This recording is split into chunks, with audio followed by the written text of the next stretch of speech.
Ideas that have helped mankind.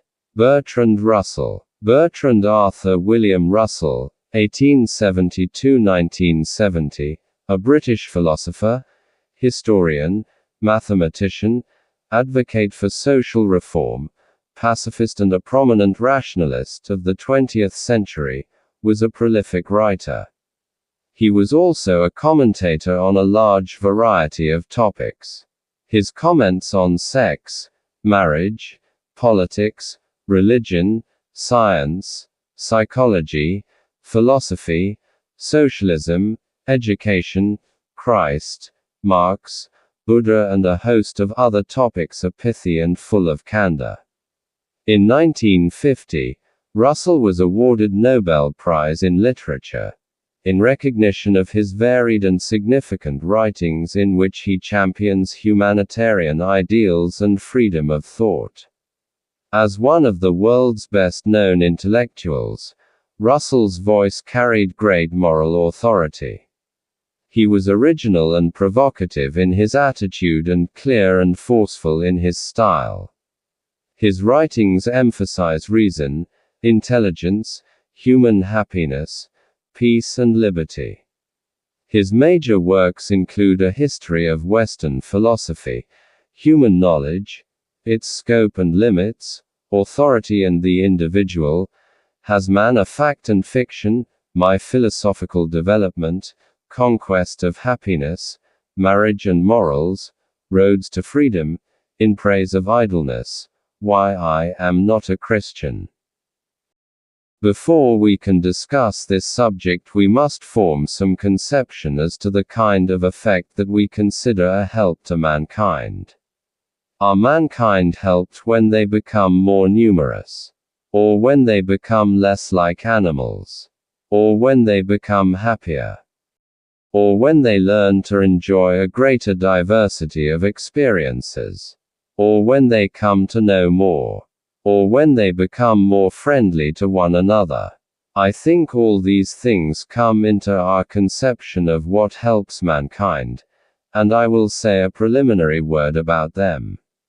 The most indubitable respect in which ideas have helped mankind is numbers. There must have been a time when Homo sapiens was a very rare species, subsisting precariously in jungles and caves, terrified of wild beasts, having difficulty in securing nourishment. At this period, the biological advantage of his greater intelligence, which was cumulative because it could be handed on from generation to generation, had scarcely begun to overweigh the disadvantages of his long infancy, his lessened agility as compared with monkeys, and his lack of hirsute protection against cold. In those days, the number of men must certainly have been very small. The main use to which, throughout the ages, men have put the technical skill has been to increase the total population. I do not mean that this was the intention, but that it was, in fact, the effect. If this is something to rejoice in, then we have occasion to rejoice. We have also become, in certain respects, progressively less like animals. I can think in particular of two respects. First, that acquired, as opposed to congenital, skills play a continually increasing part in human life, and, secondly, that assuming more and more dominates impulse. In these respects we have certainly become progressively less like animals. As to happiness, I am not sure. Birds, it is true, die of hunger in large numbers during the winter, if they are not birds of passage. But during the summer they do not foresee this catastrophe, or remember how nearly it befell them in the previous winter. With human beings the matter is otherwise. I doubt whether the percentage of birds that will have died of hunger during the present winter, 1946-47, is as great as the percentage of human beings that will have died from this cause in India and Central Europe during the same period.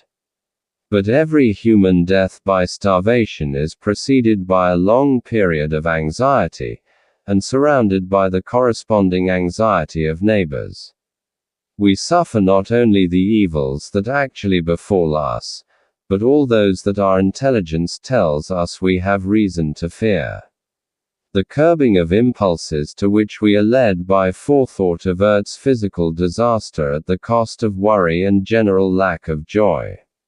I do not think that the learned men of my acquaintance, even when they enjoy a secure income, are as happy as the mice that eat the crumbs from their tables while the erudite gentlemen snooze.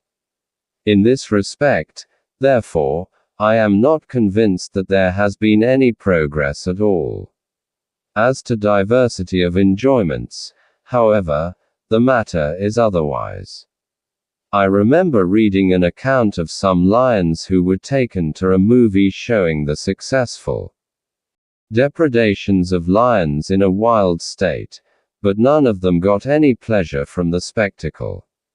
Not only music, and poetry, and science, but football, and baseball, and alcohol, afford no pleasure to animals.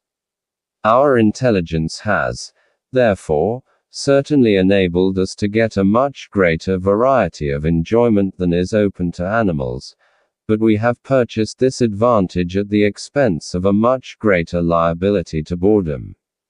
But I shall be told that it is neither numbers nor multiplicity of pleasures that make the glory of man. It is his intellectual and moral qualities. It is obvious that we know more than animals do, and it is common to consider this one of our advantages. Whether it is, in fact, an advantage, may be doubted. But at any rate it is something that distinguishes us from the brutes. Has civilization taught us to be more friendly towards one another? The answer is easy. Robins, the English, not the American species, peck an elderly robin to death, whereas men, the English, not the American species, give an elderly man an old age pension. Within the herd we are more friendly to each other than are many species of animals, but in our attitude towards those outside the herd, in spite of all that has been done by moralists and religious teachers, our emotions are as ferocious as those of any animal, and our intelligence enables us to give them a scope which is denied to even the most savage beast. It may be hoped, though not very confidently, that the more humane attitude will in time come to prevail, but so far the omens are not very propitious. All these different elements must be borne in mind in considering what ideas have done most to help mankind. The ideas with which we shall be concerned may be broadly divided into two kinds: those that contribute to knowledge and technique, and those that are concerned with morals and politics. I will treat first those that have to do with knowledge and technique.